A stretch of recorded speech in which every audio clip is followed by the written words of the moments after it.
My dear brother and sisters, இன்னைக்கு நம்ம பார்க்க போறது சோலோ லெவலிங்ல சீசன் 1 எபிசோடு 4 தான். போன எபிசோட பார்த்துட்டு இந்த எபிசோடு வரீங்கன்னா கண்டிப்பா தெரிஞ்சது உங்களுக்கு பிடிச்சிருக்கும். நம்ம இப்போதைக்கு கொஞ்சம் ஸ்லோவா போற மாதிரி தெரிஞ்சாலும் இதுக்கப்புறம் தான் கதை வேற லெவல்ல போக ஆரம்பிக்கும். அதனால ரொம்ப பேசாம டைரக்டா கதைக்குள்ள போயிடலாம். கதையோட ஆரம்பத்திலேயே அப்படியே அந்த உல்ஃபை நம்ம ஹீரோ அட்டாக் பண்றதுக்காக கிட்ட வருது. நம்ம ஹீரோ அசால்ட்டா அந்த அட்டாக்ல இருந்து தப்பிச்சிடுறான். நான் உயிரோட இருக்கணும்னா இப்ப எனக்கு வேற வழி இல்லைன்னு சொல்லிட்டு நம்ம ஹீரோ அது கூட சண்டை போடுறான். அப்படியே அது கூட சண்டை போடும் போது நம்ம ஹீரோக்கு ஏகப்பட்ட டிஃபரன்ஸ் தெரிஞ்சாலுமே எப்படி இருந்தாலும் நம்ம ஹீரோ விட அது இப்ப கொஞ்சம் பவர்ஃபுல்லா தான் இருக்கு. அதனால எப்படி நம்ம ஹீரோ அதை கொல்ல போறான்ங்கிறது அவனுக்கே தெரியல. இதனால நம்ம ஹீரோ என்ன பண்றான்னா அந்த உல்ஃபி கிட்ட மாட்டிக்காத மாதிரி அங்கிட்டு இங்கிட்டு ஓடிக்கிட்டு இருக்கிறான். அப்படி அவன் ஓடிக்கிட்டு இருக்கிறப்பதான் அவனோட இன்வெர்டரியில ஒரு ஸ்வாட் ஒன்னு இருக்குங்கிறது அவனுக்கு தெரிய வருது. தெரிஞ்ச அடுத்தவனுடைய அந்த ஸ்வாட் யூஸ் பண்ணி அந்த உல்ஃபை கொண்டாடுறான். கிம் 3 மில்லியன் கொடுத்து வாங்கின ஸ்வாட் இப்ப எனக்கு நல்லாவே உதவுதுங்கிற மாதிரி நம்ம ஹீரோ சொல்றான். அப்படியே அந்த இடத்துக்கு இன்னும் 2 உல்ஃப் வருது. அப்படி வரப்பதான் நம்ம ஹீரோட ஸ்வாட் நல்லா தரையில ஸ்டக் ஆயிடுது. இல்ல நான் விட்டு கொடுக்க மாட்டேன்னு நம்ம ஹீரோ அவனோட ஸ்வாட் யூஸ் பண்ணி மட்டுமே ஒரு உல்ஃபை அசால்ட்டா கொண்டாடுறான். நான் முன்னாடி ஓடுனதை வச்சு கம்பேர் பண்ணி பாக்குறப்ப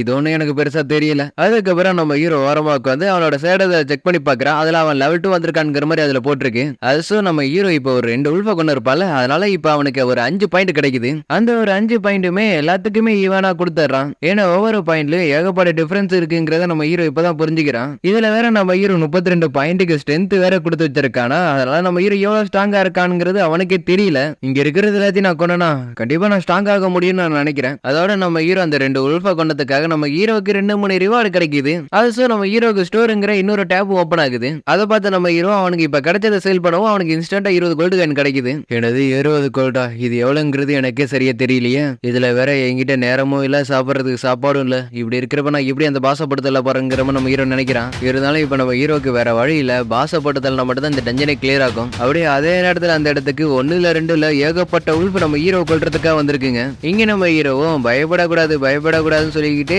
அவனை கொல்ல வந்த உல்ஃப் எல்லாத்தையுமே கொஞ்சம் கொஞ்சமா அவனே கொண்டுகிட்டு இருக்கிறான். இருந்தாலுமே நம்ம ஹீரோ அதுங்க எல்லாமே சொத்து போட நம்ம ஹீரோ அவனோட பிளாஷ்பேக் எல்லாத்தையும் கொஞ்சம் நினைச்சு பாக்குறான். ஏன்னா நம்ம ஹீரோ அவனோட லைஃப்ல ஏகப்பட்ட கஷ்டத்தை பார்த்ததுக்கு அப்புறம் தான் அவனுக்கு செகண்ட் சான்ஸே கிடைச்சிருக்கும். அப்படி இருக்கிறப்ப இந்த செகண்ட் சான்ஸ் அவன் விடுறதுக்கு மனசே இல்ல. அதனால அங்க இருக்கிற எல்லா உல்ஃபையும் பாரபட்ச பார்க்காம போட்டு தள்ளி ஒரு வழி நம்ம ஹீரோவுக்கு உல்ஃப் அசாசின்ங்கிற ஒரு டைட்டிலே கிடைச்சிருது. அதே இடத்துல ரோட்ல இருக்கிற ஒரு கேட் இன்னுமா க்ளோஸ் ஆகாம இருக்குங்கிற மாதிரி அங்க இருக்கிறவனுங்களா பேசிக்கிட்டு இருக்கானுங்க. இங்க நம்ம ஹீரோவுக்கு மூச்சு வாங்குது. ஏன்னா ரொம்ப நேரமா சண்டை போட்டு ஒரு வழியா எல்லாத்தையுமே கொண்டு இருக்கான்ல. அது நம்ம ஹீரோ கிட்ட இருக்க ஸ்வாட் வேற ரொம்ப டேமேஜ் ஆயிடுச்சா. இதுக்கப்புறம் இதை வச்சு ஒன்னும் பண்ண முடியாதுங்கிற மாதிரி நம்ம ஹீரோ நினைக்கிறான். இருந்தாலுமே நம்ம ஹீரோ இங்க இருக்கிற எல்லா உல்ஃபையுமே கொண்டு இருக்கான். அதனால நம்ம ஹீரோக்கு ஏகப்பட்ட ரிவார்டு கிடைச்சிருக்கு. அதுலயும் ரொம்ப முக்கியமான ஒண்ணுதான் டெலிபோர்டேஷன் ஸ்டோன். இதை யூஸ் பண்ணி நம்ம ஹீரோ இந்த டஞ்சனை விட்டு வெளில போயிடலாங்கிற மாதிரி யோசிக்கிறான். அப்படி நம்ம ஹீரோ யோசிச்சாலுமே இங்க செத்து கிடக்கிறதெல்லாம் பார்த்துட்டு அவனோட முடிவை மாத்திக்கிறான். ஏன்னா இதுங்களே ரொம்ப ஈஸியா இருக்கிறப்ப கண்டிப்பா பாஸும் ரொம்ப ஈஸியா தான் இருக்குங்கிற மாதிரி நம்ம ஹீரோ நினைக்கிறான். அதே நேரத்துல நம்மளோட லீஜு இருக்காங்களே, அவங்களே லீவ்ல தான் இருக்காங்க. ஆனா அவங்களுக்கே போன் பண்ணி ஒரு டஞ்சம் பிரேக் அடிச்சு சீக்கிரமா வந்து ஹெல்ப் பண்ணுங்கிற மாதிரி சொல்றானுங்க.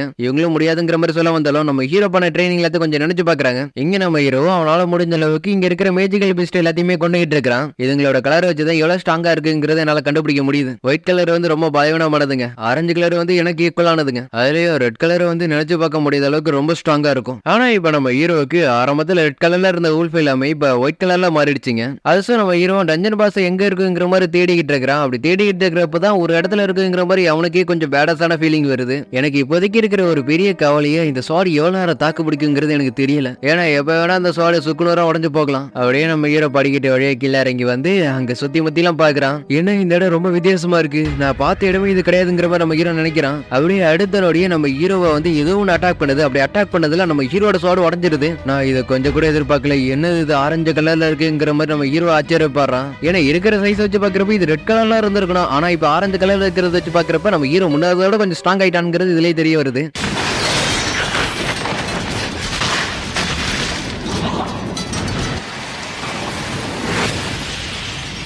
இன்னும் ஒரு அடி அதுகிட்ட வாங்கினா நான் கண்டிப்பா நான் செத்துருவேன். அட நான் ஸ்ட்ராங் ஆயிட்டா நினைச்சேன். ஆனா அந்த அளவுக்கு ஆகல. இருந்தாலும் நான் இன்னும் ஸ்ட்ராங் ஆகணுங்கிற நம்ம ஹீரோ சொல்றான். அப்படி சொல்றப்ப நம்ம ஹீரோட பிளாஷ்பேக் லைட்டா நமக்கு காமிக்கிறானுங்க. தி வீக்கஸ்ட் ஹண்டர் ஆல் மேன்கைண்ட். ஆமா, எல்லாரும் நான் அப்படிதான் கூப்பிடுறாங்கன்னு நான் கேள்விப்பட்டேன். அதுக்குன்னு சொல்றவனுங்க சொல்லிட்டு தான் இருப்பானுங்க. அது எதையுமே பெருசா எடுத்துக்காம முடிஞ்ச அளவுக்கு ஹார்ட் ஒர்க் பண்ணுங்கிற மாதிரி சொல்றாரு. இங்க ரசக்காவும் நம்ம ஹீரோவை கொல்லாம நம்ம ஹீரோ கூட விளையாடிக்கிட்டு இருக்கு. நான் என்ன உனக்கு வீக்கா தெரியறேனா?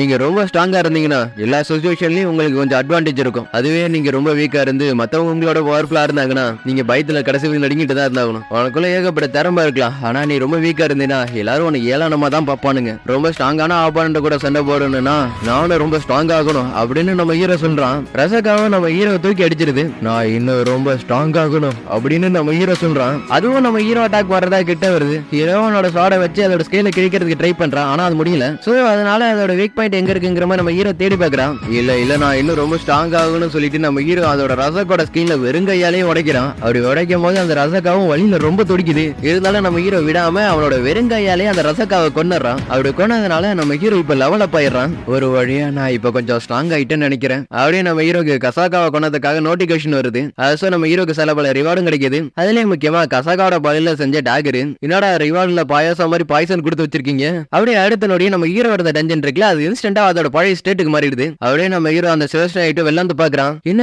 யாரையும் காணோம். எஸ்கியூஸ் மீ, இந்த இடத்துல நீங்க இருக்கவே கூடாது. ப்ராட்காஸ்ட்ல சொன்னது உங்களுக்கு கேட்கலையா? ஆனா நம்ம ஹீரோ கையில இருக்கிற சோட பார்த்துட்டு நீங்க ஹண்டராங்கிற மாதிரி அவர் கேட்கறாரு. ஆமா நம்ம ஹீரோ சொல்றான். அப்படியே அடுத்த நொடியே நம்ம ஹீரோக்கு மரியாதை கூடுது. என்ன டஞ்சன் பிரேக் ஆகி அதுக்குள்ள இருந்து மேஜிக் பெஸ்ட் வந்துருச்சா? ஆமா வந்துச்சு. சின்னது எல்லாத்தையும் ஹேண்டில் பண்ணியாச்சு, ஆனா பெருசு மட்டும் இன்னும் சமாளிக்க முடியலங்கிற மாதிரி சொல்றாரு. அதை கிட்ட ஹீரோ என்ன பண்றான்னா அவனோட பெர்செப்ஷன் எபிலிட்டியை வச்சு பாக்குறான். அதுல அந்த பாஸ் அங்கதான் இருக்குங்கிறத தெரிஞ்சுக்கிறான். அது அந்த பாஸை சமாளிக்கிறதுக்கு கொஞ்சம் ஹண்டர்ஸ் இந்த இடத்துல இருக்கிறாங்க. அப்படியே அதுல வரத என்ன விடாம ஹீல் பண்ணிட்டு இருங்க, அப்பதான் என்னால இதை சமாளிக்க முடியுங்கிற மாதிரி சொல்றான். அவசரம் இவங்க எவ்வளவு அட்டாக் பண்ணாலும் சரி அதுக்கு டேமேஜ் ஆகுற மாதிரி தெரியல. அவசரமா டீம்ஸ் வந்திருக்கானுங்க, அதனாலதான் இவங்களால சமாளிக்க முடியல. அதுலயும் இது ரொம்ப லோ ரேங்க் தான். 8 E ரேங்க் 2 D ரேங்க், அதோட C ரேங்க் B ரேங்க்ல இருக்க ஹீலர்ஸ் சொல்லிட்டு பார்க்கும்போது தான் நம்ம ஹீரோ ஜோயி இருக்கிறத பாக்குறான். ஜோயும் ஹீல் பண்றதுக்கு ட்ரை பண்ணி பாக்குறாங்க, ஆனா அந்த பயம் அவங்களை இன்னும் பயமுறுத்திட்டு தான் இருக்கு. ஒரு வாரம் தான் இருக்கு, அதுக்குள்ளேயே இந்த மாதிரி பண்ணிக்கிட்டு இருக்கா. ஏன்னா அவளையும் குறை சொல்ல முடியாது, ஏன்னா நானும் அப்படிதான் பண்ணிக்கிட்டு இருக்கேன். இது ஒரு D ரேங்க் பாஸா இருந்தாலும் நான் சண்டை போட்டதை விட இது ரொம்ப வீக்கா தான் இருக்கு. ஹை ரேங்க்ல ஹண்டர் வந்தா மட்டும் தான் சமாளிக்க முடியுங்கிற மாதிரி சொல்றான். நான் அதோட டிஃபென்ஸ் உடைச்சனா அவங்களால ஈஸியா அதை கொல்ல முடியும். அப்பனா இந்த வாங்கிக்கன்னு சொல்லிட்டு நம்ம ஹீரோ அதோட தலையை பார்த்து எரியறான். அதுல அதோட டிஃபென்ஸ் உடைஞ்சது மட்டும் இல்லாம அது மொத்தமா காலி ஆயிடுது. நாங்க இவ்வளவு நேரம் சண்டை போட்டோம், அதோட டிஃபென்ஸை தட்டி எங்களால ஒரு டேமேஜ் கூட கொடுக்க முடியல. 10 பேர் சேர்ந்தும் கொல்ல முடியாத பாஸ ஒரே ஷாட்ல யாரோ கொண்டு இருக்காங்க. எஸ்கியூஸ் மீ, இந்த உடைஞ்சு போன ஸ்வாட யாரு தூக்கி வீசினாங்க? ஒரு 100 தான் தூக்கி வீசினா சொல்லிட்டு திரும்பி பார்த்தா நம்ம ஹீரோ அங்க இல்ல. நம்ப முடியாத அளவுக்கு பவர்னா கண்டிப்பா ஒரு ஹை ரேங்க்ல இருக்க ஹண்டரா தான் இருக்கணும். நான் ஒரு அட்டாக் தான் பண்ணேன், அதுக்கே அந்த கோலை சரிஞ்சிருச்சு. ஒருவேளை அது வீக்கா இருந்திருக்கும் போல இருக்கு. இங்க ஜோயோ நம்ம ஹீரோவை பாத்துறாங்க. அப்படி பாக்குறதோடய இந்த இடத்துல இந்த எபிசோடு முடியுது. சோ கைஸ், இந்த எபிசோட பிரிஞ்சு மறக்காம கீழே கமெண்ட் பண்ணுங்க. ஏன்னா இதுக்கு அப்புறம் தான் கதை வேற லெவல்ல போக ஆரம்பிக்க போகுது. ஏன்னா இப்பயே நம்ம ஹீரோட டிரான்ஸ்ஃபர்மேஷனை பார்த்திருப்பீங்க, போக போக இதுக்கு மேலும் பாப்பீங்க. அதனால ரொம்ப பேசாம அடுத்த எபிசோட்ல பார்க்கலாம். பாய், see you, take care, bye bye, love you all, see you again.